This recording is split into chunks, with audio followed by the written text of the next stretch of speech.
Hello friends, ഞാൻ ഇന്ന് വന്നിരിക്കുന്നത് ഒരു ഇഡലി ഷോപ്പിലാണ് കേട്ടോ. അത്യാവശ്യം എല്ലാ റെസ്റ്റോറൻറ്റ്സിലും കോമൺ ആയിട്ട് ബ്രേക്ക്ഫാസ്റ്റിന് കിട്ടുന്ന ഒരു സാധനമാണ് ഈ ഇഡലിയും ദോശയും ഒക്കെ. ബട്ട് ഈ ആര്യാസ് ശരവണ ഭവൻ ഇവിടെ നിന്നൊക്കെ കഴിക്കുമ്പോൾ ഒരു ഫീലില്ലേ, അതൊന്ന് വേറെ തന്നെയാണ്. നമ്മുടെ ഈ ഇഡലി ഷോപ്പും ഒരു തമിഴ് കൾച്ചറിലുള്ളതായതുകൊണ്ട് തന്നെ ഇവിടുത്തെ രുചികളും വളരെ വ്യത്യസ്തമാണ്. കടയിലേക്ക് കയറി ചെല്ലുമ്പോൾ തന്നെ അന്നത്തെ അവരുടെ സ്പെഷ്യൽസ് ഒക്കെ അവിടെ ഇങ്ങനെ ഡിസ്പ്ലേ ചെയ്തിട്ടുണ്ടായിരുന്നു. അതെനിക്ക് അത്ര പരിചയമുള്ള കാഴ്ചയല്ലാത്തതുകൊണ്ട് വളരെ ഇൻട്രസ്റ്റിംഗ് ആയി തോന്നി. ഇഡലിക്കട എന്ന പേര് കേട്ട് ആരും തെറ്റിദ്ധരിക്കേണ്ട. ഇഡലി മാത്രമല്ല, ദോശ, പെറോട്ട, പുലാവ് എന്ന് തുടങ്ങി ഒത്തിരി ഐറ്റംസ് ഇവിടെ ഉണ്ട്.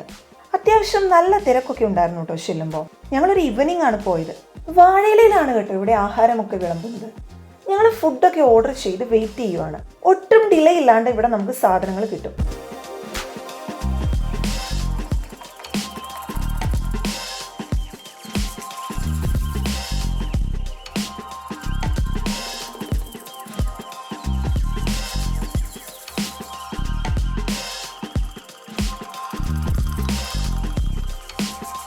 ഇവിടുത്തെ ഫേമസ് ഐറ്റംസായ പൊടിയിടലയും കേർഡ് വടയും ഒന്ന് ട്രൈ ചെയ്യണമെന്നുണ്ടായിരുന്നു.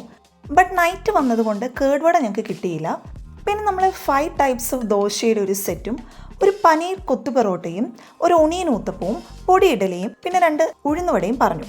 മീവൂസിന് എവിടെ ചെന്നാലും മസാല ദോശ ഒരു നെയ് റോസ്റ്റ് വിട്ടൊരു കളിയില്ല. സോ അവൾക്കൊരു നോർമൽ മസാല ദോശയാണ് പറഞ്ഞത്. മസാല ദോശ തന്നെ 5ഓളം വെറൈറ്റീസ് ഉണ്ട് കേട്ടോ ഇവിടെ.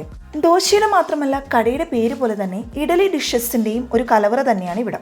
എല്ലാ ഐറ്റംസും കൊള്ളായിരുന്നു. ബട്ട് കൊത്തു പൊറോട്ടയ്ക്കകത്ത് പനീർ ഫ്രൈ ചെയ്താണ് ഇട്ടിരുന്നത്. അതെനിക്ക് അത്ര ഇഷ്ടപ്പെട്ടില്ല. മസാല ദോശയും ഒരു ആവറേജ് ആയിട്ടാണ് തോന്നിയത്. ബാക്കി എല്ലാ ഐറ്റംസും അടിപൊളിയായിരുന്നു.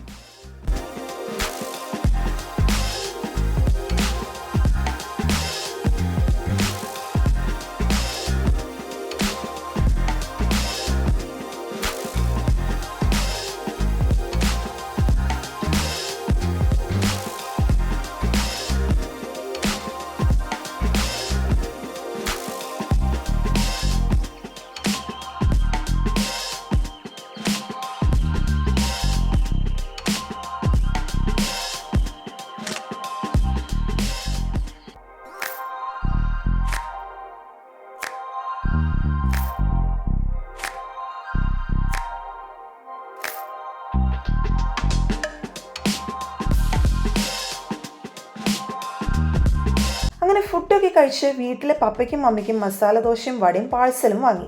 ആക്ച്വലി അവിടുത്തെ പാൽക്കോവയും തിരുനെൽവേലി ഹൽവയും വളരെ ഫേമസ് ആണ്. സോ എനിക്ക് അതും ഒന്ന് ട്രൈ ചെയ്യണമെന്നുണ്ടായിരുന്നു. പക്ഷേ ഇത് രണ്ടും തീർന്നിട്ടുണ്ടായിരുന്നു. അങ്ങനെ നമ്മൾ ബില്ലിംഗ് സെഷനിൽ ചെന്ന് ബില്ലടിക്കാനായിട്ട് നിന്ന സമയത്താണ് തേങ്ങയുടെ കുറച്ച് വെറൈറ്റി ഡിഷസും അതുപോലെ തന്നെ ഒരു എനർജി ലഡുവിൻ്റെ പാക്കും നമ്മുടെ ശ്രദ്ധയിൽപ്പെട്ടത്.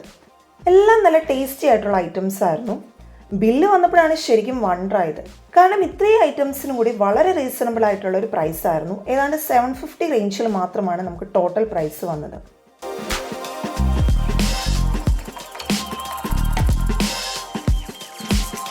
ലൊക്കേഷൻ വരുന്നത് മൂവാറ്റുപുഴ ടൗണിൽ റോഡ് സൈഡിൽ തന്നെയാണ്.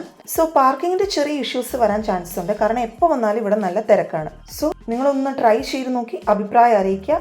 അപ്പോൾ ഇന്നത്തേക്ക് ഇത്രയേ ഉള്ളൂ. ബൈ.